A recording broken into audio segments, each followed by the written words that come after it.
Let's go to the movies. For more than half a century, these words have meant an invitation to magic. The magic of moving pictures, the spinning of dreams in a darkened theater. For 3 decades, the dreams were silent ones, the magic of movement alone. Then suddenly, on a night in October 1927, a voice was heard from the screen, proclaiming a fabulous era in Hollywood. The night the movies became the talkies, with the premiere of The Jazz Singer and the voice of Al Jolson. Es interesante que el primer sonido de una película fuera un musical en el que Al Jolson solo cantaba. Eso se debe a que dijeron, ¿quién quiere escuchar a los actores hablar? Durante casi todo el largometraje es muda, con intertítulos y música de orquesta, pero de vez en cuando la orquesta se calla y Jolson aparece y empieza a cantar. Wonderful pals are always hard to find.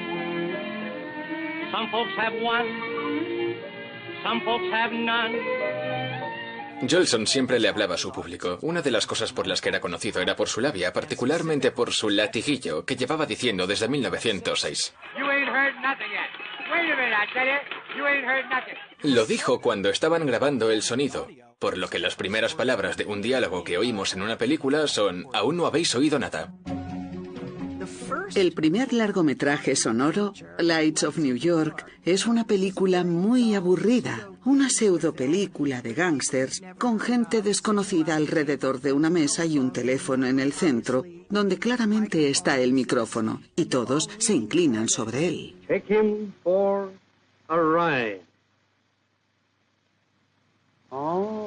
Y el estreno de la película fue todo un éxito. Y nadie lo entendía porque todos sabían que era horrible. La única razón por la que se podía haber dado una respuesta de ese tipo en el público era porque en ella hablaban. Esa fue la película que cambió el futuro. Los actores durante el periodo mudo tenían un cierto aspecto. Cuando aparece el cine sonoro, muchos se quedan sin trabajo porque no suenan de forma correcta. John Gilbert tenía problemas con el sonido y sus películas no tenían mucho éxito. Vilma Banki de Hungría era una gran estrella. Hizo un par de películas sonoras y abandonó la industria. La última película muda de la Metro se llamó El beso, una película de Greta Garbo. Temían que su mayor estrella perdiera a su público cuando la oyeran hablar con su acento sueco. Su primera película sonora se llamó Anna Christie y el eslogan con el que la vendieron fue Garbo habla. Todos tenían muchas ganas de descubrir cómo era su voz y no les defraudó. Si veis la famosa escena del bar, hay tranquilamente 20 segundos de silencio. Sin música, diálogo ni nada. Sirve para crear suspense. Give me a whiskey, ginger ale on the side. And don't be stingy, baby. Ponme un whisky, guapo. Greta Garbo era una mujer llena de misterio, belleza y talento. I just want to be alone. No se esforzaba mucho, no sé si me entendéis. Era guay. La Metro era como el Harvard de Hollywood. Era el lugar por el que toda estrella quería pasar. Tenía a Garbo, a Gable, a Spencer Tracy. Ofrecía al público la oportunidad de escapar a un mundo de clase y sofisticación. Por el contrario, Universal Pictures en la década de 1930 siempre tenía problemas económicos y no podía permitirse estrellas. Y finalmente se decidieron por la estrategia de hacer películas de miedo. Drácula. Las películas de miedo de Universal son primitivas, se basan en su atmósfera. Si ves Drácula, su aspecto es parte de la energía, del personaje, de la ambientación. The spider spinning his web for the unwary fly. The blood is the life, Mr. Redfield. Me encanta Drácula. Cada vez que la veo es todavía mejor. La interpretación de Lugosi está a otro nivel. Todo el ritmo de la escena gira en torno a él, absorbe todo el aire de la habitación en el buen sentido. Cuando Drácula se convirtió en tal éxito en taquillas, Universal dijo, anda, ha funcionado, ¿qué más tenemos?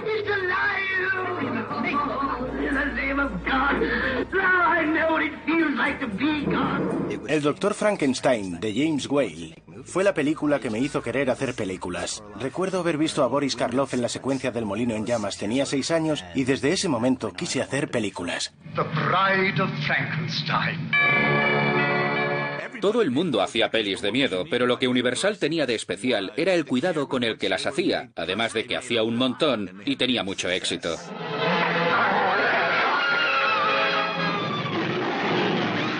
RKO era un pequeño estudio sin relevancia hasta que llegó David Selznick.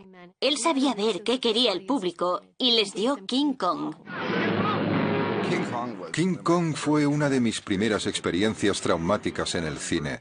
Recuerdo haber cerrado todas las persianas de la casa por culpa de la escena en la que King Kong mira por la ventana y ve a Fay Wray, mete la mano y la secuestra. Ver King Kong de pequeño fue una experiencia increíble. Si alguna vez habéis visto cómo funciona un muñeco de stop motion, se mueven fotograma a fotograma. Eso tiene algo mágico. De ahí que esa forma de animación siempre me haya resultado tan inspiradora.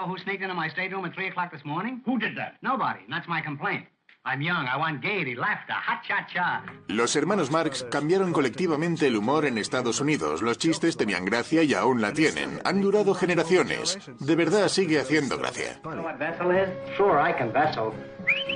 Groucho es la comedia inteligente, Chico la comedia tonta y Harpo la comedia muda. Son un grupo muy variado. Era una forma de escapismo para el público de la época de la depresión. Casi todas sus películas van sobre un grupo de cómicos obreros que se enfrenta a una institución de gran dignidad y respeto. El mundo del arte en El conflicto de los Marx. La universidad en Plumas de caballo, la ópera en Una noche de la ópera, o por lo general, contra todo el sistema gubernamental, en Sopa de ganso.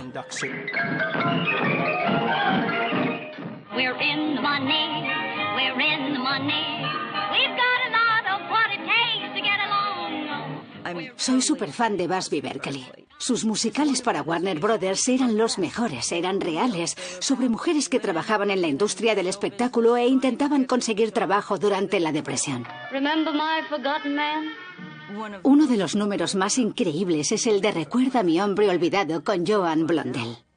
Te rompe el corazón con todos los soldados caminando por el gran arco. Es brillante. Busby Berkeley impresionó a todos. Convirtió los musicales, que eran números de baile aburridos, en un caleidoscopio. Construyó agujeros especiales en los platós para grabar las películas desde arriba. Busby Berkeley sabía que el cine era un medio nuevo y la forma en que hacían que los platós se movieran con la coreografía era impresionante. Nothing's impossible I have found. For when my chin is on the ground, I pick myself up, dust myself off, start all over again. Mi padre trabajaba para RKO y le pidieron que hiciera un musical. Creo que lo que él le dio a Astaire y Rogers fue una cierta credibilidad.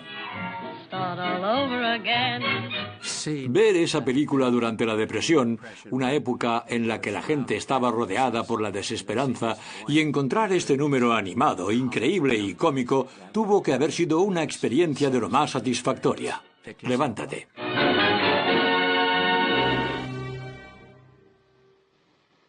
Red, this can't go on. Why? I love my wife. I've never loved anybody else. Why, we've been sweethearts ever since we were kids. Yes, but she doesn't need to know about us. Entre 1930 y 1934, los cineastas tuvieron plena libertad para explorar temas como el sexo y la violencia. Ello supuso la creación de algunos personajes femeninos fascinantes con una sexualidad liberada. Sorprende ver lo que les dejaron hacer. I always did like a man in a uniform. That one fits you grand. Why don't you come up sometime, see me? A Mae West no le daba miedo aceptar su estatus como sex symbol. Era extremadamente inteligente y escribía sus propias películas. Protagonizó una película con Cary Grant, al que ella escogió porque le gustaba su voz. Eso fue lo que le propulsó a los papeles protagonistas. Tonight you were especially good. Well, when I'm good, I'm very good. But when I'm bad, I'm better. Sus películas tenían un gran éxito, pero la Legión Católica de la Decencia y los grupos moralistas no estaban nada contentos. Pidieron al gobierno que interviniera y empezara a censurar los estudios si estos no lo hacían por sí mismos. Hollywood intenta averiguar cómo hacer frente a la presión que reciben a causa de Mae West, y debido a las primeras películas de gángsteres como Hampa Dorada, El enemigo público y Scarface, el terror de Lampa. El resultado fue que Hollywood creó la Administración del Código de Producción en el 34 para que los controlara. What this country needs even more than a good 5-cent cigar is clean, rollicking comedy.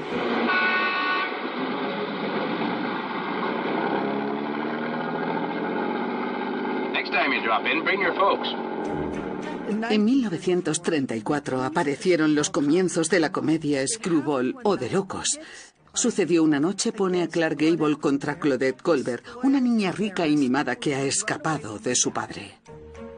La normativa les impedía enseñar a las personas juntas en la cama, así que había que ser ingenioso. No ibas a abandonar el sexo, pero tenías que darle la vuelta. Creó la intriga y el charloteo. That, I suppose, makes everything quite all right. Oh, this? Well, I like privacy when I retire. Yes, I'm very delicate in that respect. Prying eyes annoy me. Sucedió una noche es una genialidad. La escena del muro de Jericó es todo un clásico para cualquiera que quiera dirigir una comedia romántica. La normativa obligó a Capra a crear una escena mucho mejor y en muchos sentidos incluso más sensual. Y esa película tuvo mucho éxito. Ganó 5 premios Oscar y creó el concepto de que todos teníamos que hacer comedias Screwball. You can't stand here talking to this man. What will people think? I don't care what they think. Godfrey's going to be our butler. Las comedias Screwball fueron especialmente populares en los años 30 debido a la depresión, ya que se podía ver a gente rica o a la que le iba bien poniéndose en evidencia. Just leave everything to Godfrey. La expresión Screwball viene de una reseña en Variety de la actuación loca de Carol Lombard en Al servicio de las damas. Forget that you had any trouble. I thought so. Let that be a lesson to you. Godfrey! Oh, Godfrey, don't go away. Oh, Godfrey.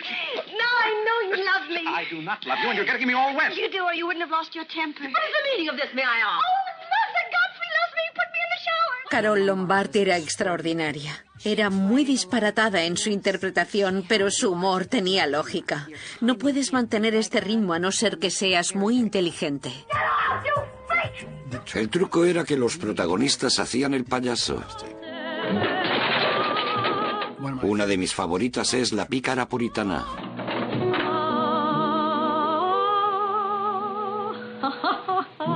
Fue una de las primeras interpretaciones de verdad de Cary Grant. Al año siguiente hizo La fiera de mi niña, el paradigma de las comedias Screwball. Descubrir las comedias románticas de los años 30 y 40 tuvo un gran efecto en mí durante mucho tiempo. Historias de Filadelfia es una de mis favoritas. 3 de los mejores actores actúan juntos en una película. It's called champagne. Champagne is a great leveler. La escena de James Stewart borracho es una de mis actuaciones favoritas sobre borrachos. Es muy convincente. Todo es muy divertido y bonito, y apoyas a uno y luego al otro. Te da todo lo que podrías querer en una película. I know you anytime, any place. Anywhere. Ah, you're repeating yourself, Walter. That's the speech you made the night you proposed. I know that you still remember it. Of course I remember it. If I didn't remember it, I wouldn't have divorced you. Creo que puede haber más palabras por metro cuadrado en Luna Nueva que en ninguna otra película de la historia. Supongo que el guión sería así de gordo y Rosalind Russell es la que mejor lo hacía. Listen, Walter. Listen, I made a great reporter out of you, Hildy, but you won't be half as good on any other paper, and you know it. We're a team, that's what we are. You're a team, I need you, and the paper needs Sold American.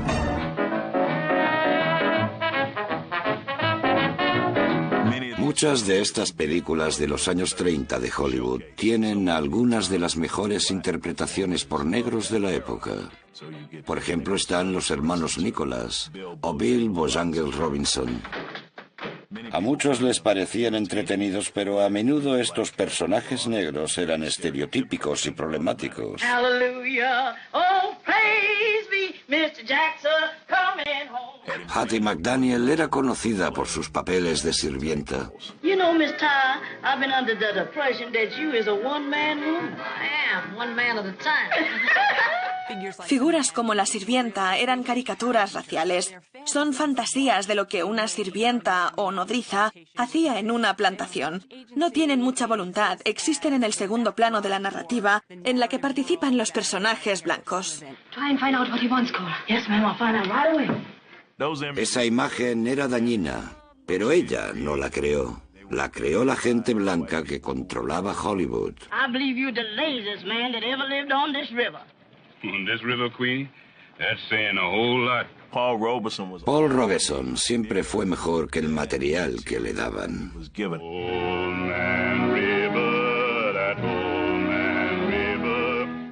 En Magnolia consiguió convertir Old Man River en algo mucho más complejo y darle un sentido mucho más crítico con el racismo que el que su personaje expresa.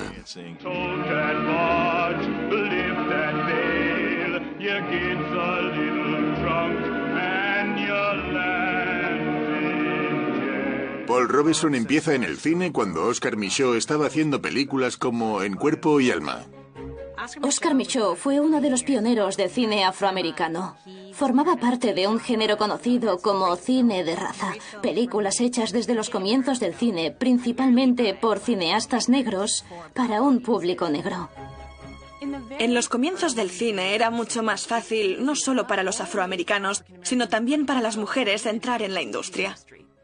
Era habitual que hubiera mujeres en todos los niveles en Hollywood. Eran directoras y la mitad de las películas dirigidas entre 1912 y 1929 estaban escritas por mujeres. We ain't telling nobody till we get ready to make the break outside of you. Not for me, Butch. I'm going straight.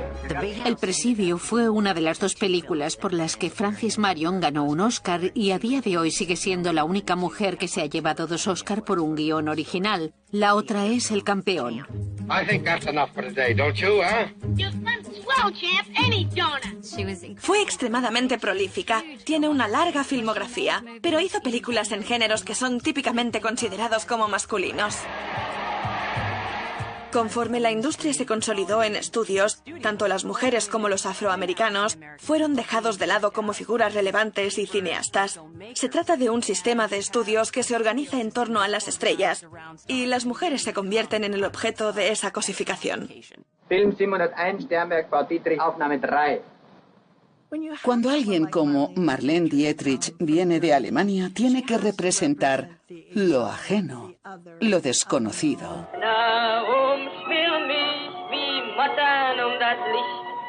Su gran atractivo es su increíble androginia. Parecía que a todos les gustaba eso.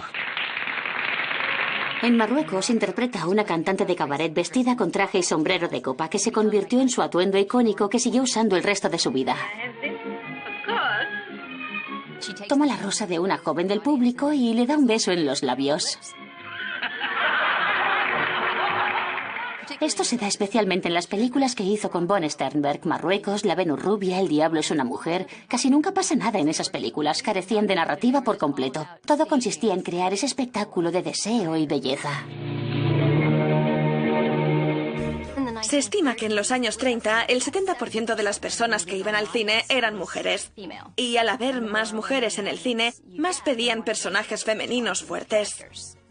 Estas estrellas femeninas reinaban en las taquillas y a menudo cobraban mucho más que sus compañeros. Do you think I'm attractive? There are better words than that for what you are. Aunque hoy en día nos parezca absurdo, en su época no consideraban guapa a Bette Davis. Tenía una cara un poco rara, con unos ojos ligeramente saltones, pero carecía de vanidad como actriz y se mostraba absolutamente abierta a interpretar personajes desagradables.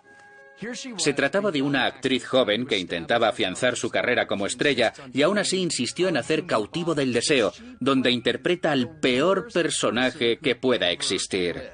I never cared for you, not once. I was always making a fool of you. You bored me stiff. I hated you. It made me sick when I had to let you kiss me. I only did it because you begged me. You hounded me. You drove me crazy. And after you kissed me, I always used to wipe my mouth. Wipe my mouth. La interpretación de Bette Davis en Cautivo del Deseo es increíble y ni siquiera la nominan. Al año siguiente ganó con Peligrosa, lo que se podría considerar como el primer Oscar de consolación. Se dieron cuenta de que se lo deberían haber dado el año anterior. Se convirtió en la primera actriz en ser nominada a Mejor Actriz 5 años seguidos. Básicamente es la Meryl Streep del periodo anterior a la Segunda Guerra Mundial. Las películas para mujeres eran casi un género en sí mismo magnífico que duró desde los años 30 hasta los 50. Dentro aunaba muchos subgéneros, pero en todos el centro era la mujer. May I suggest if you're dressing to please Stephen? Not that one. He doesn't like such obvious effects. Thanks for the tip. But when anything I wear doesn't please Stephen, I take it off. Mujeres podría considerarse la apoteosis del género, porque no había hombres en esa película, ni uno solo en toda la película, y fue un éxito. There's a name for you ladies, but it isn't used in high society, outside of a kennel.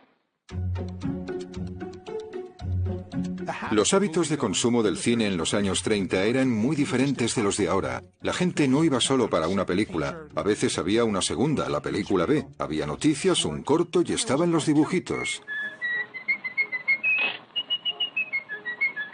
Walt Disney, que había creado a Mickey Mouse, fue un visionario y tuvo la idea de hacer un largometraje de dibujos animados. A nadie se le había ocurrido antes la idea, creían que había perdido la cabeza. Nadie lo había intentado antes. Para nosotros resulta difícil de entender lo que supuso este intento, porque no se trataba solo de hacer un largometraje de animación, sino de ver si al público le interesaban los dibujos. Blancanieves se basa en un cuento de hadas europeo, pero no era una película para niños. Se pensó para un público tanto infantil como adulto.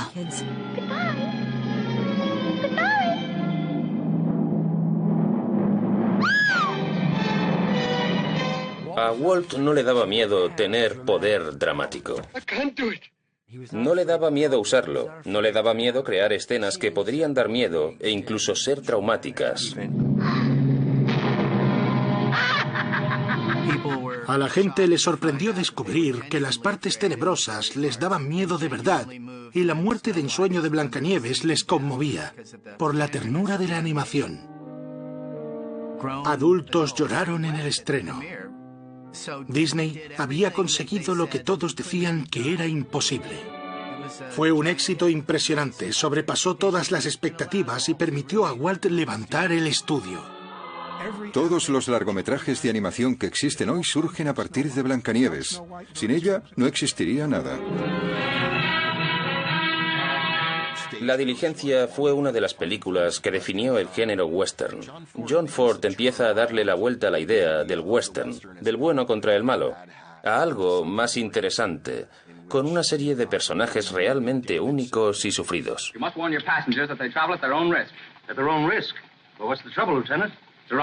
Geronimo, well then Will you sit down? Dentro de la Diligencia, cada persona es un arquetipo. Está la casquivana, que era una buena persona pero ha tomado malas decisiones. El banquero corrupto, el jugador, el médico borracho, todos acaban juntos. Y para sobrevivir, tienen que aprender a apreciar lo mejor de cada uno. Y la cámara se acerca a la cara de John Wayne y el plano es tan cerrado que puedes verle una perla de sudor cayendo por la mejilla. No te atreves con ese plano si el actor no puede cumplir como estrella. Y cumple.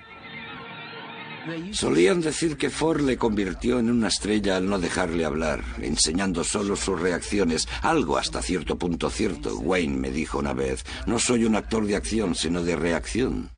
John Wayne nunca ha estado lo suficientemente reconocido como el gran actor que era. Tenía un estilo único que lo diferenciaba de los demás actores de antes y después. La Diligencia salió en 1939, aún considerado como el mejor año de la historia para el cine. Look, there it is. Who? What? The Capitol Dome. Yes, sir. Big as life. Been there a long time now. Yes, sir. This way, Senator. Caballero sin espada es una parábola política. Va sobre un joven idealista interpretado por James Stewart.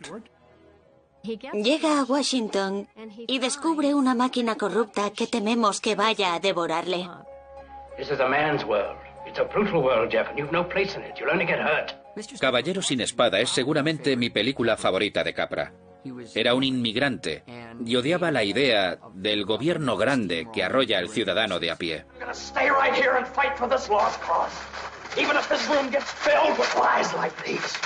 Esta película es el ejemplo perfecto de cómo en Estados Unidos un individuo puede cambiar algo. Must you flirt? I don't have to, but I find it natural. Suppress it. I'll try. 1939 destaca por la cantidad de películas imprescindibles que han resistido al paso de los años y que desde entonces aparecen en clases y referencias. Puede ser casualidad o chiripa, pero el increíble número de películas memorables que todos conocen y aman y que salió ese año es impresionante.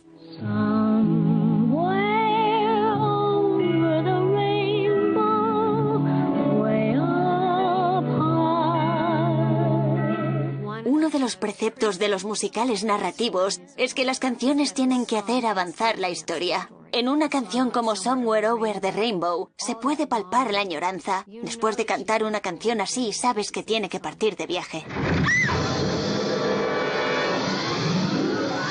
Y de pronto llega a otro lugar.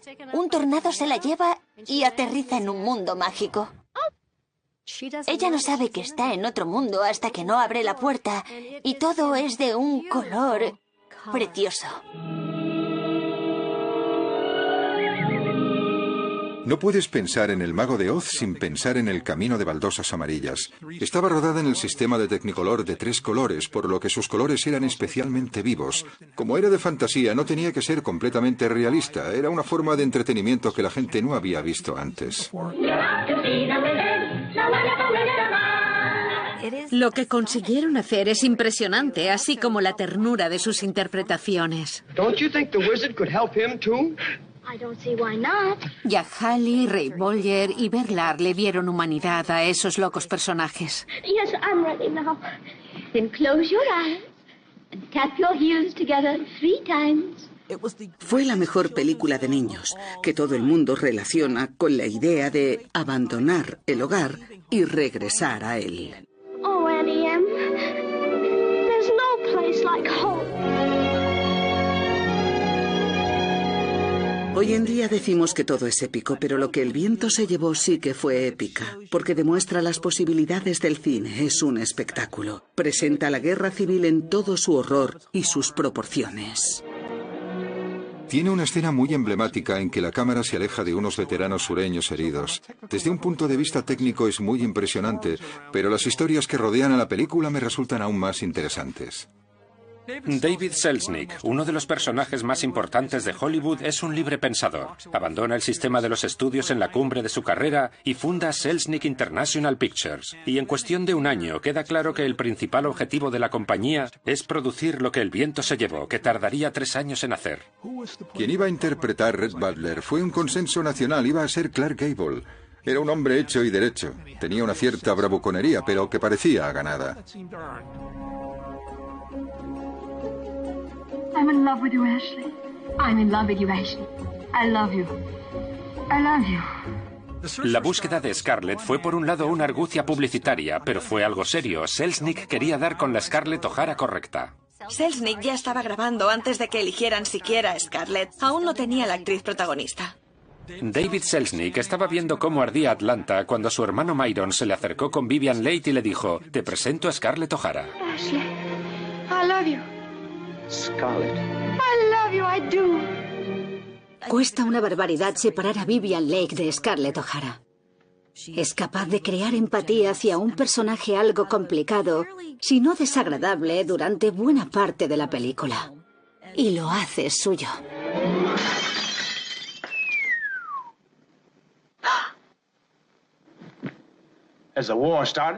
Si vas a contar esa historia, los negros tienen que ser esclavos. Miss Scarlett, what are we going to do with nothing to feed those sick folks and that child?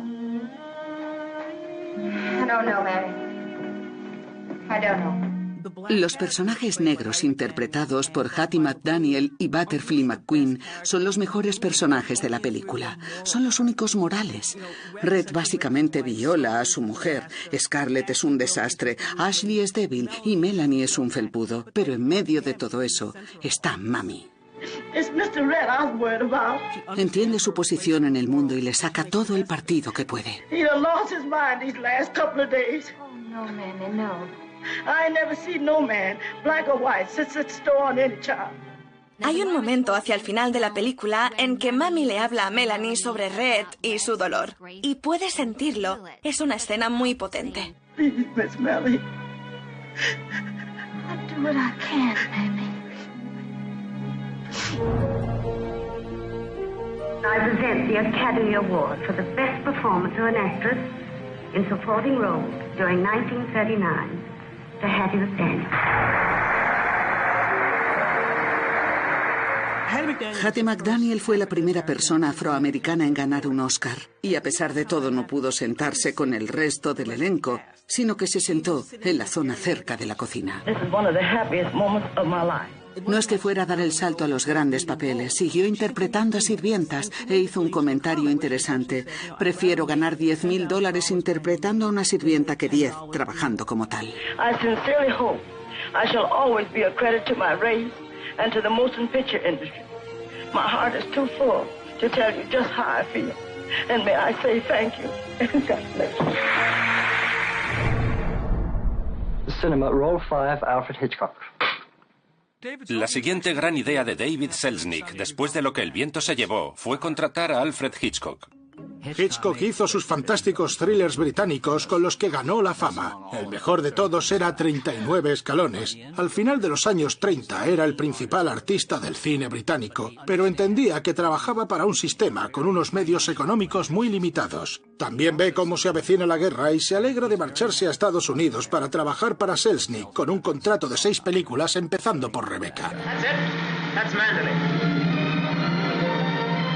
Rebecca estaba basada en una novela de Daphne du Maurier sobre una mujer joven e inocente que se muda a una casa antigua gótica.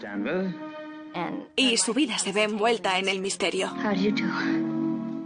Ella siente que no puede competir con Rebecca, la esposa muerta de su marido Max. Do you think the dead come back and watch the living? I don't believe it. Sometimes. I wonder if she doesn't come back here to Manderley. Watch you and Mr. De Winter together. Hitchcock era un genio capaz de poner al público en el lugar del personaje a través del uso subjetivo de la cámara. Él lo llamaba cine puro. The assembly of pieces of film to create fright is the essential part of my job. I believe in putting the horror in the mind of the audience and not necessarily on the screen. Sus películas tomaron un género e hicieron que pasara a ser propiedad del director. Hitchcock era el maestro del suspense. Se merece ese título. Preston Sturges fue uno de los mejores cineastas de comedia de la historia que puede que no conozcáis. I want this to be a picture of dignity, a true canvas of the suffering of humanity. But with a little sex. With a little sex in it. En sus comienzos, Hollywood era una sociedad muy jerárquica. Los guionistas escribían, los directores dirigían, pero nadie hacía ambas cosas. Sturges quería dirigir. Escribió un guión que gustó mucho al estudio, para una película llamada El Gran McGinty, y aceptó vendérsela al estudio por $1 si le dejaban dirigirla. El estudio aceptó, y el resto es historia. Cuando le pregunté a Billy Wilder quién pensaba que era el rey de los guionistas directores, dijo que Preston Sturges. Preston Sturges fue el primero. Fue el hombre que juntó a esos personajes, contó esas historias y nos abrió la puerta a los demás.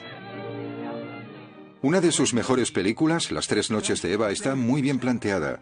Henry Fonda aparece en el comedor del barco y todas las mujeres solteras quieren llamar su atención porque es un hombre rico. Barbara Stanwyck tiene una de las mejores interpretaciones cómicas de la historia cuando está mirando por el espejo. Es muy graciosa. No solo tiene un diálogo brillante, sino que también hay una increíble comedia física.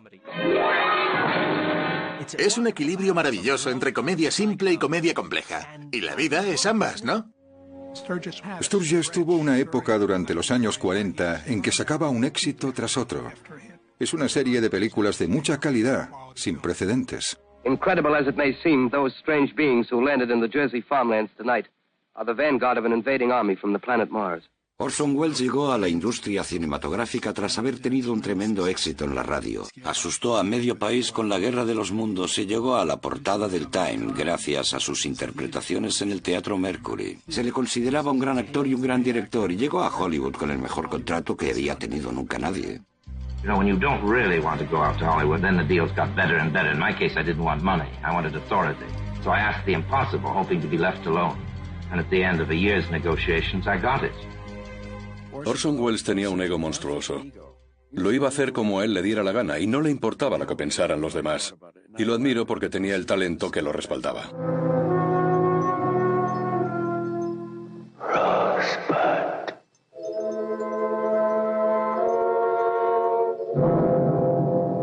Ciudadano Kane empieza con la muerte de Charles Foster Kane y una palabra, Rosebud. El resto de la película consiste en un periodista que busca el significado de Rosebud. Puede que una de las cosas que Welles hiciera mejor fuera reconocer lo que no sabía pronto a los 25. Contrató a Herman Mankiewicz, mi abuelo, para que escribiera el guión y a Robert Wise para editar la película, por no hablar de la impecable música de Bernard Herrmann y, por supuesto, la cinematografía de Greg Toland, que fue rompedora y cambió la forma de hacer películas. Merry Christmas. Merry Christmas. And a Happy New Year. Era algo nuevo, las transiciones, la construcción de los flashbacks, la repetición de ciertas escenas desde diferentes puntos de vista, y no hay que pasar por alto que la interpretación de Orson fue brillante. I made no campaign promises, because until a few weeks ago, I had no hope of being elected. La técnica que siempre me llama la atención en Ciudadano Kane es la profundidad de campo. You're fired. Los primeros planos están igual de enfocados que en el fondo. No ves solo la historia que está contando, sino que ves más allá. Con Ciudadano Kane creó un manual de cine.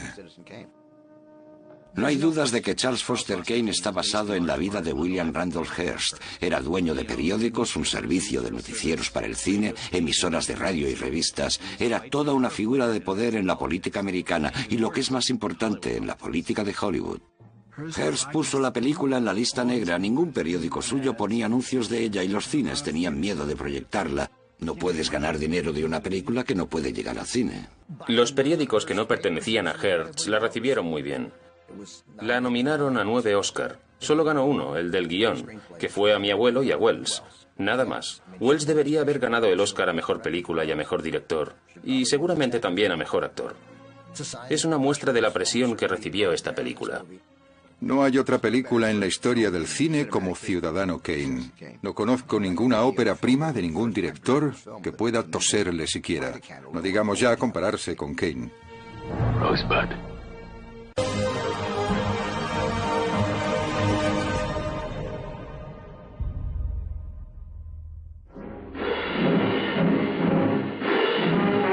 Adolf Hitler's all-out attack on Poland makes the long-dreaded European war a certain. Mediante periódicos y noticieros, los estadounidenses habían seguido el desarrollo de la dictadura en Alemania. El ministro de propaganda de Hitler se había centrado en cómo crear escenas que conmovieran las mentes. Leni Riefenstahl convirtió un movimiento feo en algo cinematográficamente bonito. Even the baby is thrilled and seems all smiles at his excellency's attention. Charlie Chaplin cogió eso y lo destrozó. Chaplin hace una sátira política increíblemente intensa, en la que denuncia el estado del mundo y el posible estado del futuro.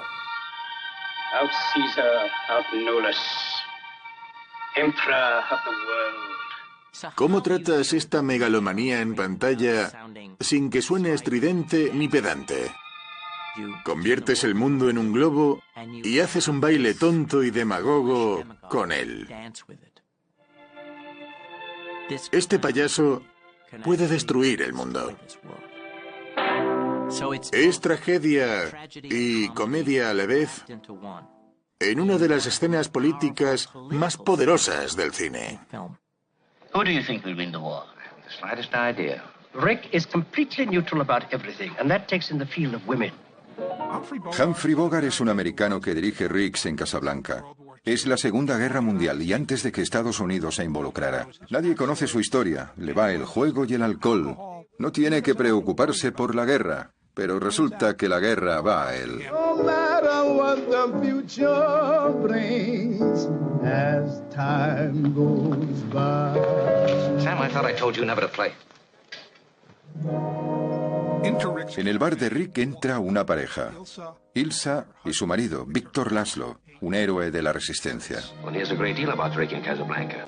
And about Victor Laszlo everywhere. Los espectadores no lo saben, pero Ilsa y Rick habían estado juntos. Of all the gin joints in all the towns in all the world, she walks into mine. Él es el epítome del cínico herido, y vemos a un hombre que antes era un idealista recuperar esa parte de sí mismo.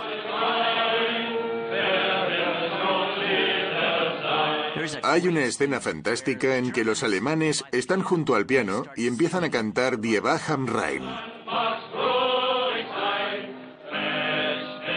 Todos los del bar de Rick, que no son alemanes, sufren en silencio.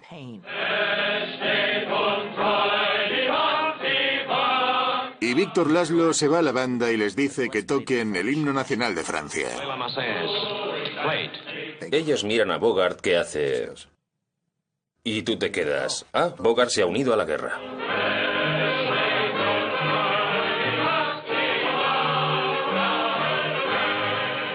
La película trata sobre refugiados que acaban en situaciones desesperadas y peligrosas, y la mitad del elenco eran refugiados que habían pasado por estas situaciones. Peter Lorre huyó de Alemania cuando los nazis tomaron el control. Conrad Bay, que interpretaba al peor nazi de todos, era un ferviente antinazi casado con una judía. Marcel Dalio y Madeleine Lebeau, su esposa, habían escapado de Francia cuando los alemanes estaban entrando en París. Toda la familia Dalio había quedado atrás y habían muerto en los campos de concentración.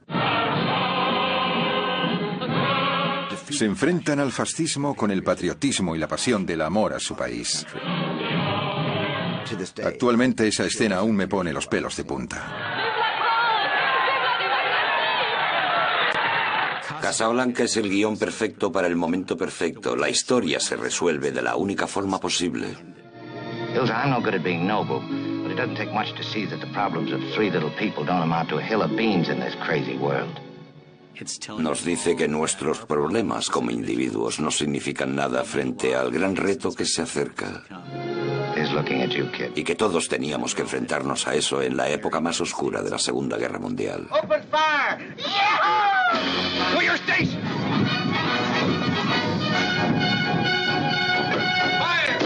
La típica historia de las películas bélicas va de un grupo que se enfrenta a la muerte con un objetivo. Dicen, esto es lo que hay que hacer, vamos a hacerlo y a ganar. Están diseñadas para apaciguar a la gente e involucrarla en la guerra. Al intentar entender los cambios que la Segunda Guerra Mundial produjo en el cine, tienes que entender que 5 de los directores más importantes participaron en ella. Estuvieron Capra y Ford, Stevens, Huston y Wyler. Son 5 de los iconos estadounidenses. Sirvieron a su país contando historias y arriesgaron sus vidas. Y hombres que creían en su país, como mi padre, sintieron el deber moral de defenderlo contra el azote del nazismo.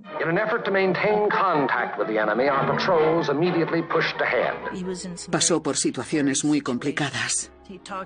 Habló de un comandante cuyas tropas habían sido diezmadas cuando los alemanes cruzaron un puente que había sido bombardeado, y un hombre levantó la mano para saludar, pero le faltaba la mano. La guerra le persiguió el resto de su vida. John Ford grabó la batalla de Midway, que ganó un Oscar a Mejor Documental. También grabó el desembarco el día D en 1944. La guerra le afectó profundamente y cuando regresa a Hollywood quiere hacer una película. Pero no quiere hacer una película del tipo, hemos ganado, qué bonito es todo. Nosotros fuimos los sacrificados, va sobre la caída de Filipinas y la derrota de Estados Unidos. Ford rodó una película muy patriótica sobre la nobleza del sacrificio. La mayoría se convertirían en prisioneros de guerra y muchos acabarían muriendo. El final de la película trata sobre todo sobre los marineros que se quedaron en Batán. Si no subían al avión, sabían lo que les esperaba. Sir, how many more planes are coming in? None. Back to the American home, with welcome and well done everywhere. Inmediatamente, tras la guerra, todos se preguntaban cómo seguir por donde lo habían dejado, con todo lo que habían visto y aprendido. Los mejores años de nuestra vida transmite el precio de la guerra mejor que ninguna otra película bélica que haya visto. Ellos solo intentan volver a casa. No se conocían antes de la guerra, pero ahora sí, y se vuelven amigos rápidamente. Y sus vidas empiezan a interconectarse conforme se van dando cuenta del profundo daño emocional que provoca la guerra. La película está hecha justo después de la guerra y mientras la cámara sube, ves un gigantesco cementerio de viejos aviones de la Segunda Guerra Mundial. La fenomenal escena en que Dana Andrews está sentado en un avión viejo, reviviendo sus misiones en un bombardero, transmite el peso opresivo de la experiencia que sientes al poner tu vida en pausa, marcharte sin saber si vas a volver, si no vas a volver, o si vas a volver sin manos. Y resulta muy potente que escogieran para el papel a Harold Russell, que perdió las manos durante la guerra. Habían planeado darle un Oscar especial, y resultó que su interpretación fue tan buena que le votaron como mejor actor de reparto, algo que no previeron, y al final se llevó 2 Oscars.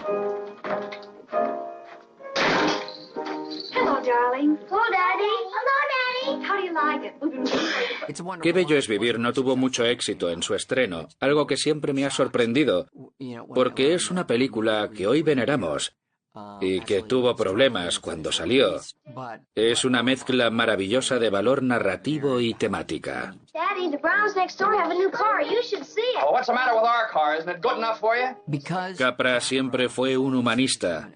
Y para él era muy importante reconocer los fallos, la debilidad. George, what's wrong? Wrong, everything's wrong. You call this a happy family. Why do we have to have all these kids? James Stewart también había vuelto de la guerra. Voló durante algunas misiones. Ambos eran veteranos, y no creo que hubiera sido tan oscura si Capra se hubiera quedado en casa haciendo comedias ligeras. Al parecer, Frank Capra lo convenció diciéndole que era una película navideña sobre el suicidio y James Stewart dijo, ¿en serio? Cuenta conmigo. Cuando vuelves de la guerra tienes un sentido del humor tétrico y George Bailey está a años luz del idealista señor Smith de Caballero sin Espada. I think it was probably the strongest picture I've made. I never have run across such a unique story. A man who thought he was a failure, being given the opportunity to come back and see the world as it would have been had he not been born. You've been given a great gift, George. A chance to see what the world would be like without you. Es un comienzo muy pero que muy oscuro para una película que acaba por convertirse en una de las mejores y más positivas películas navideñas de la historia. Tiene mucha fuerza, porque ha partido desde la verdadera desgracia. Hay que tener agallas para contar la historia con esa fuerza y compromiso. Yes, sweetheart? There's a girl wants to see you. Her name's Wonderly. Customer? I guess so. You'll want to see her anyway. She's a knockout. Sure in, Effie, darling. Sure in. El cine negro es un estilo cinematográfico muy popular en los años 40 y 50. Las películas son oscuras, pesimistas, tratan sobre los bajos fondos de la sociedad estadounidense. Y debido a la Segunda Guerra Mundial, el público estaba hambriento de este tipo de películas. Anybody hear the shot? Well, somebody must have. We just got here. El halcón maltés es aparentemente una historia de detectives, pero la trama gira realmente en torno a unos personajes locos que buscan el pájaro negro y cómo Sam Spade los vuelve los unos contra los otros. You're good. You're very good. What did he say? About what? About me? Nothing. What did you talk about then? He offered me $5,000 for the Black Bird. A mi padre no le gustaban demasiado los actores. Si veis sus películas, a él le interesaba más el carácter. Creo que por eso le gustaba tanto Humphrey Bogart. Tenía una cierta franqueza, una honestidad a la que no estamos acostumbrados. Bogart no es el bueno, y eso es una parte esencial de esta moda. La actitud es muy estadounidense, pero no se convirtió en cine negro de verdad hasta que los cineastas llegados de Europa no trajeron esa especial sensibilidad visual. Y así nació el género noir. I killed Dietrichson. Me, Walter Neff. Insurance salesman. Billy Wilder adaptó una historia increíble de Raymond Chandler, y la forma de empezar con un narrador que no es sino el hombre desangrándose tuvo una gran influencia en las películas de detectives como tal. I wasn't long, was I? Not at all, Mrs. Dietrichson. Hope I've got my face on straight. Perfect for my money. Tenían que grabar una intensa escena de asesinato. Pero, ¿cómo podían hacerlo en esta época de censura? This is not the right street. Why did you turn here? What are you doing that for? What are you honking the horn for? Billy Wilder deja la cámara fija en Barbara Stanwyck, que experimenta el sufrimiento de su marido y luego su satisfacción. Ella lo transmite todo. Y no hay nada mejor que eso. Okay, baby, that's it. El asesinato que no ves en Perdición es mejor que cualquier asesinato macabro que puedas enseñarme. La interpretación de Barbara Stanwyck como Phyllis es el arquetipo de la femme fatal peligrosa. Pack in the morning. Meet me at the hotel. Cuando llegas a Jane Greer en Retorno al pasado, ella va un paso más allá. Can we get away with it? Es más bien una psicópata fría. Hay una escena en la que está viendo cómo Robert Mitchum y su compañero se dan una paliza y está prácticamente en éxtasis.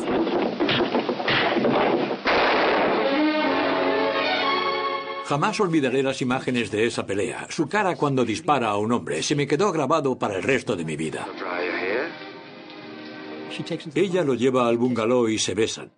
Y la cámara enfoca la puerta y la puerta se abre. Está lloviendo y la cámara sigue. Es poesía visual y ambiente. Llegó un punto en que todos los estudios estaban haciendo 6 u 8 películas de estas a la vez. Take this thing out of my mouth, will you? Los artistas estaban encantados de hacer películas más adultas. Es esta idea de hacer películas oscuras, con un final contrario al gusto de Hollywood, en el que las cosas no acaban bien y el héroe no sale bien parado. Es el legado del cine negro. Yes, this is Sunset Boulevard, Los Angeles, California. It's about 5 o'clock in the morning. That's the Homicide Squad. En los 50 se produjeron muchas películas oscuras y cínicas, algo que empezó pronto con El crepúsculo de los dioses. Comienza con un cadáver en una piscina y luego toda la historia está contada en flashback por el hombre de la piscina. You're Norma Desmond. Used to be in silent pictures. Used to be big. I am big. It's the pictures that got small. La interpretación de la que todos hablan es la de Gloria Swanson como Norma Desmond. Gloria había sido una gran actriz del cine mudo, así que conocía el personaje que interpretaba. A comienzos de los 50, interpreta a una reina depuesta que delira cada vez más y se vuelve loca.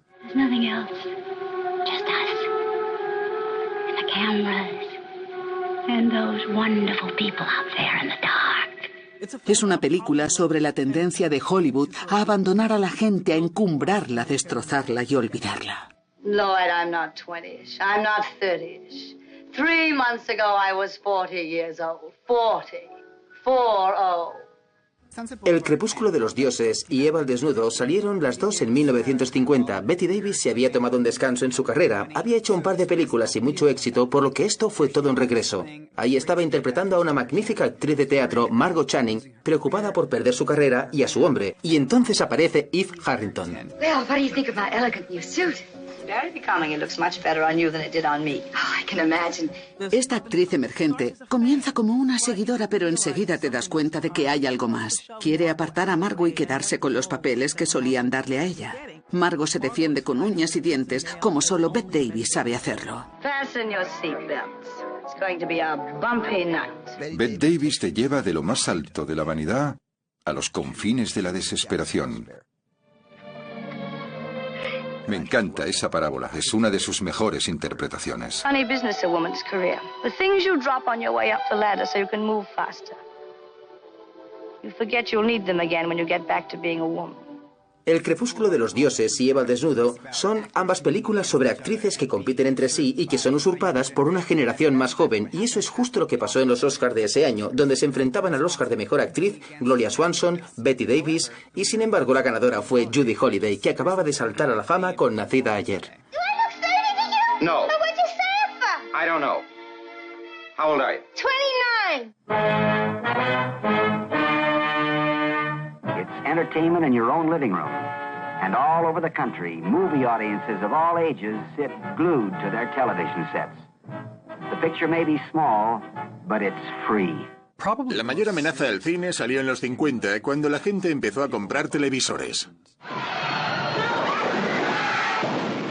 Las extensas películas épicas sobre historias bíblicas de los años 50 fueron la primera respuesta exitosa de Hollywood a la amenaza de la televisión. Volvió a atraer a la gente al cine y provocó que Hollywood siguiera haciendo cada vez más. Ver tu televisor pequeñito en blanco y negro en el suelo de tu salón no tenía nada que ver con ir a ver una película como Ben-Hur. No se parecía a nada de lo que habían visto hasta entonces. Las películas no podían dormirse en los laureles, no podían hacer el vago. Tenían que hacer de ir al cine una experiencia aún más extraordinaria. Y tras la aparición de la televisión, el resultado son algunos de los mejores musicales de la historia. Good morning, good morning.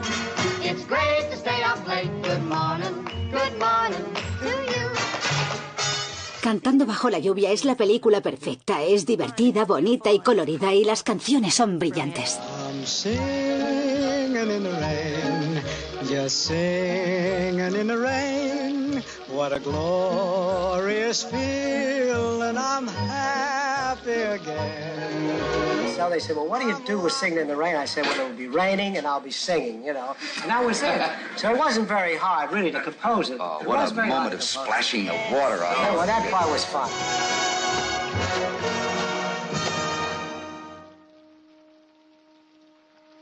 Clang, clang, clang went the trolley. Ding, ding, ding went the bell. Cuando llegas a Vincent Minnelli, que hace películas como Cita en San Luis, Un americano en París y Melodías de Broadway, te encuentras con tal originalidad, alegría y esfuerzo que son capaces de superar el paso del tiempo. En 1954, George Cukor, el gran director, hace un remake de Ha nacido una estrella y lo convierte en un musical. If I don't get my way, I begin to break up people and things at this moment. You understand, don't you? Yes, I understand. Judy Garland había tenido sus escarceos con las drogas y el alcohol, y varios estudios la despidieron, así que Ha nacido una estrella le sirvió para volver. The night is bitter. Interpreta a una prometedora cantante que se encuentra con un actor alcohólico. El resultado es una serie de números musicales impresionantes, sobre todo The Man That Got Away. And all because of the man that got away. Hace que sientas todo tipo de emociones cuando acerca su cuerpo a la cámara. Es un grito de angustia y dolor, un momento operístico que ella convierte en una de las mejores escenas de todos los tiempos. Una toma ininterrumpida en la que ella canta. Ves la revelación más íntima de esta intérprete que esconde algo que no está expresando porque lo está reprimiendo de otra forma. Todo el mundo puede sentirse identificado con eso, sea un artista o un músico o no. La autorrevelación.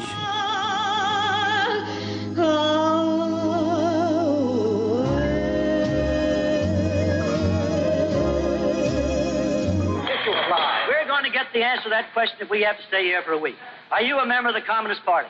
Or have you ever been a member of the Communist Party? Tras acabar la Segunda Guerra Mundial, el Comité de Actividades Antiestadounidenses se lanza a la búsqueda de la supuesta infiltración comunista de la industria cinematográfica del país.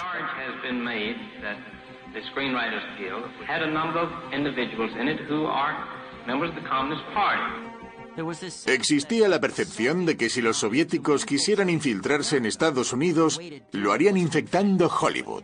You're purpose is to use this to disrupt the motion picture industry, to invade the right not only of me, but of the producers to their thoughts, to their opinions. 10 guionistas y productores que se negaron a cooperar con la investigación acabaron siendo condenados por desacato al Congreso y sentenciados a hasta 1 año de cárcel. We will not re-employ any of the 10 until such time as he is acquitted.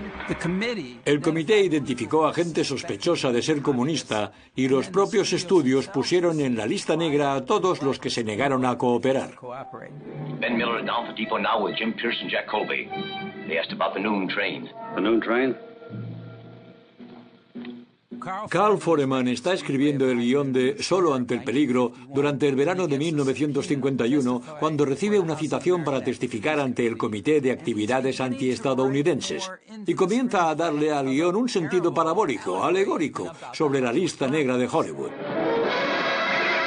Foreman empieza a asociar al comité con los jóvenes matones que vienen al pueblo a matarle y empieza a sentirse identificado con el propio sheriff. This is my town. I've got friends here. I'll swear in a bunch of special deputies, and with a posse behind me, maybe there won't even be any trouble. You know there'll be trouble. Then it's better to have it here. Cooper ofrece una interpretación increíble y natural. El dilema al que le da vueltas en la cabeza se convierte en el corazón de la película. Some of you were special deputies when we broke this bunch. I need you again. Now. El guión trata un tema fantástico de los 50. El vecino que te abandona porque podría ser un comunista o porque no quiere que sepas que tienes un refugio antibombas. La película llamaba la atención sobre lo que pasaba.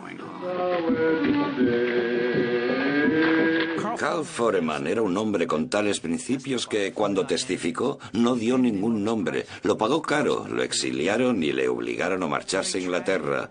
La gran tragedia de la lista es que destruyó carreras y dañó otras y puso a personas creativas las unas contra las otras. Fue una época complicada ya que la gente temía otra guerra. You're a traitor. You're a traitor and a spy. Those are just unpleasant words. I'm a loyal supporter of the greatest social experiment in the world.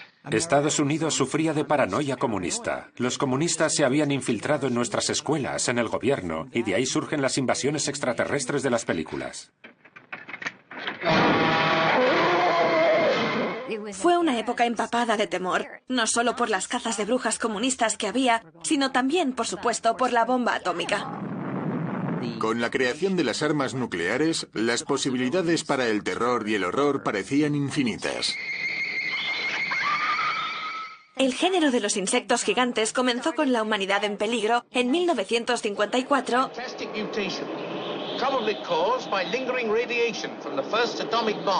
que inició una moda de películas de criaturas. Desató la imaginación. ¿Qué será de nosotros en esta era nuclear? Me encantaban las películas de ciencia ficción de los 50, daba igual lo malas o buenas que fueran. De Me casé con un monstruo del espacio exterior a Ultimátum a la Tierra. No hay dos películas más distintas que solo compartan una cosa, el género. ¿Ya está? Now let's have it, Steve. What about this monster story of yours? Well, it's big and terrible. Originalmente Godzilla era una película japonesa. La idea que tuvo Hollywood para convertirla en algo que pudiéramos digerir fue hacer un nuevo montaje con escenas nuevas de un reportero estadounidense en Tokio. Prefiero la versión japonesa original, porque es mucho más visual, más primitiva, y Godzilla da mucho más miedo. ¿Qué hace la gente? Intenta ponerse a salvo e idear algún tipo de tecnología para destruir al monstruo. Es todo lo que hace falta saber. Es literalmente la reacción del pueblo a que les arrojaran una bomba atómica. ¿Qué sintieron culturalmente? Fue como si un monstruo saliera del océano y aplastara su civilización.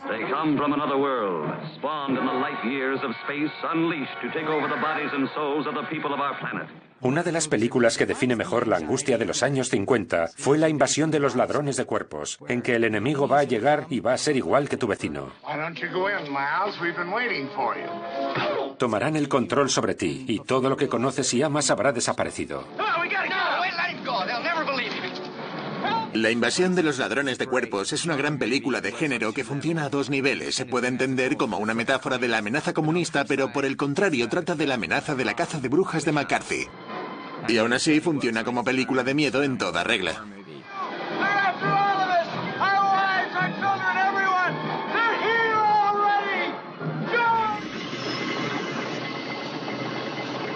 La Ley del Silencio es una impresionante película situada en los muelles de Nueva Jersey, en una época en que los sindicatos corruptos controlaban los muelles y tenías que llevarte bien con los jefes para conseguir trabajo. Trata sobre un sistema corrupto.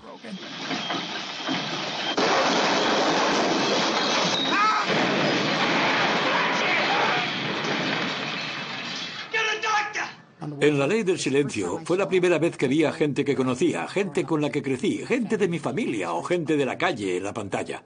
La representación de ese estilo de vida era muy honesta y nada condescendiente. Los bloques eran iguales, los tejados los mismos. Podías poner un marco a cualquier fotograma porque todos eran una obra de arte. El comportamiento de Brando fue el mayor avance del siglo. Recuerdo la primera vez que vi a Marlon Brando en la pantalla. Fue una revelación. Revolucionó el arte de la interpretación, dándole unos niveles de realismo que nunca se habían considerado admisibles.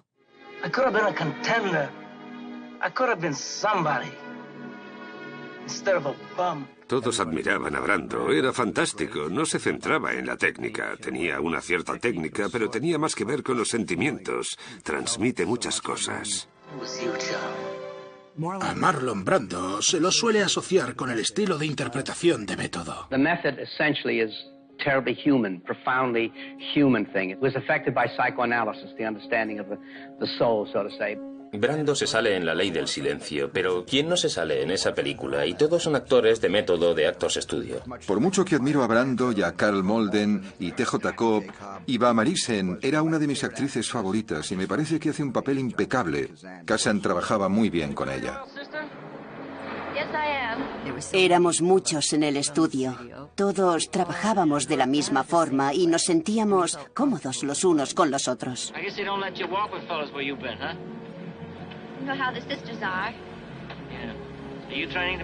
Edie, mi personaje, llevaba guantes y a mí se me cayó uno. Se me cayó sin querer. Él lo cogió y se lo quedó en la mano. Jugueteaba con el guante de forma muy sensual.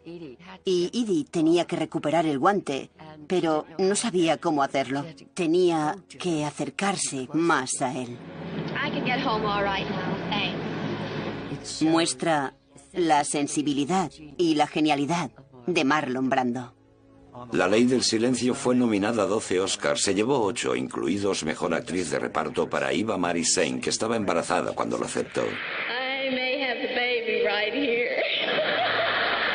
Tuve el bebé al día siguiente y no le llamamos Oscar.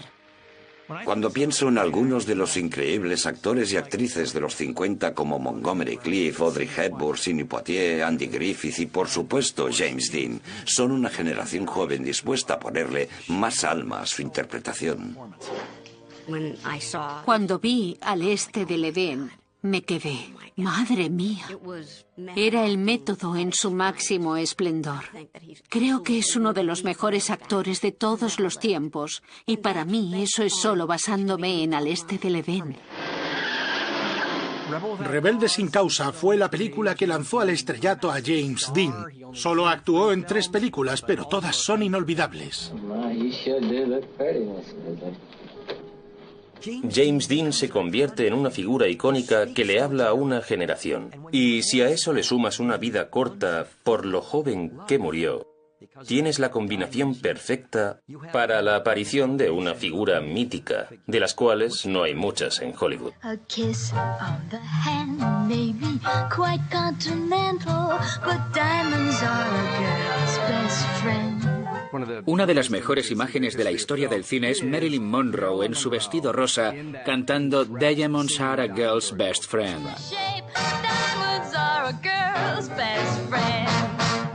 Lo que casi todo el mundo sabe sobre Marilyn Monroe es que se convirtió en una gran sex symbol en los 50, pero mucha gente no sabe lo graciosa que era. Finalmente, se cansó de que le dieran papeles sexualizados y realiza la famosa ruptura del contrato con 20th Century Fox para mudarse a Nueva York y estudiar con el profesor de interpretación más reconocido del momento en Estados Unidos, Lee Strasberg, de Actors Studio. Creo que no se reconoce lo suficiente a Marilyn Monroe como actriz dramática o cómica. Podía hacer de todo y Billy Wilder lo sabía. Con faldas y a lo loco es la película más memorable de Marilyn Monroe porque se deja llevar. Por fin empiezas a verla como una persona de la que te preocupas emocionalmente. All the girls drink. It's just that I'm the one that gets caught. Story of my life. I always get the fuzzy end of the lollipop. Cuando estás en las manos de Billy Wilder, tienes a la persona correcta diciendo la frase de la forma correcta. Puede oírse la comedia, la música del golpe final.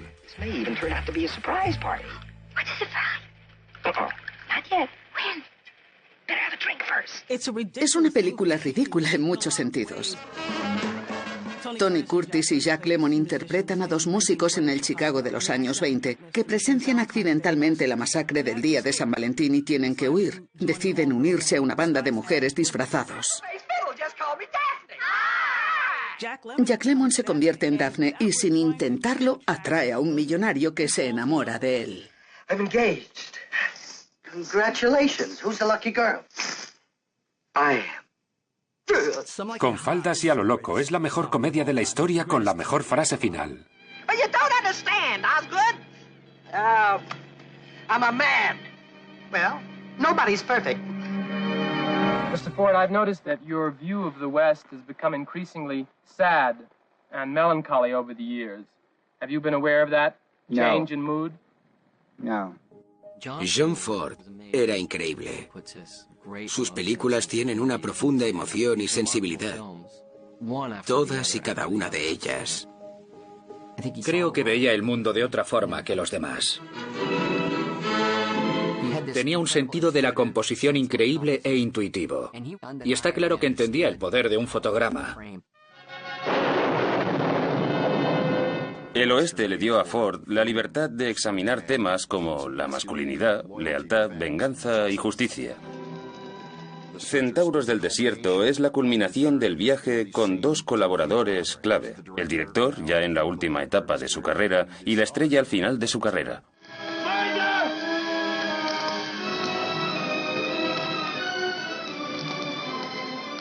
Centauros del Desierto seguramente tenga el personaje más oscuro y malevolente que interpretó John Wayne. Los indios secuestran a su sobrina y él está decidido a rescatarla, sin dejar que nada se interponga en su camino. Pero una vez la encuentra varios años después, la situación no es como esperaba. These are my people. Und mehr. Go. Go, Martin, please. Stand aside, Martin. Centauros del Desierto es una película sobre el racismo. El odio del personaje que interpreta John Wayne contra el primer pueblo de la nación es profundo. Y luego pasamos al final de la historia, cuando acaba rescatando a Natalie Wood. Cuando abraza a Debbie y se la lleva a casa, siempre hace que se me salten las lágrimas. Es una película que ofrece la esperanza de que hasta la persona con el odio más acérrimo a las diferencias de los demás puede cambiar.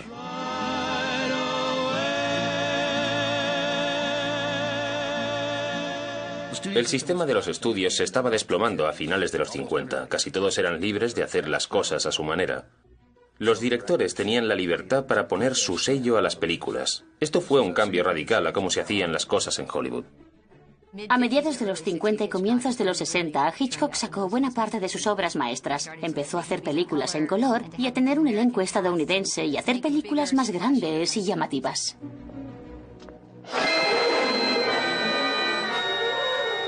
Puedo ver Vértigo una y otra vez y no la termino de entender.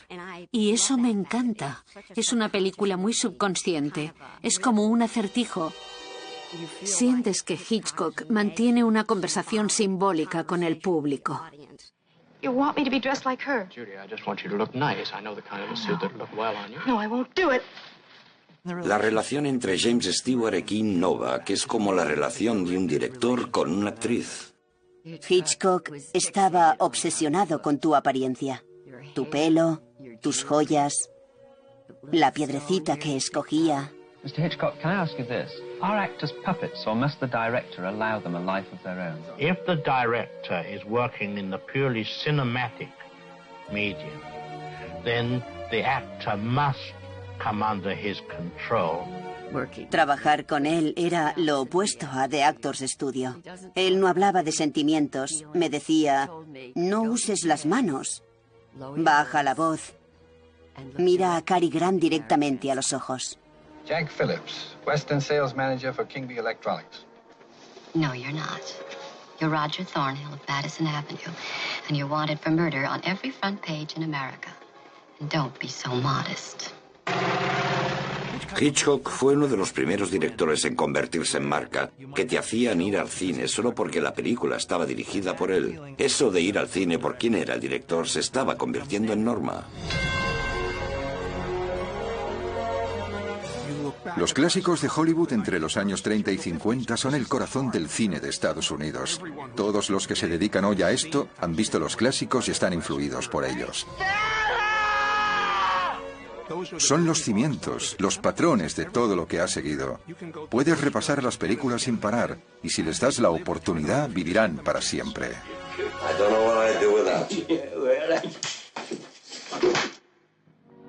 Our story of Hollywood's fabulous era has come to an end. For those of you who might have missed your favorite performer or film, our sincere regrets.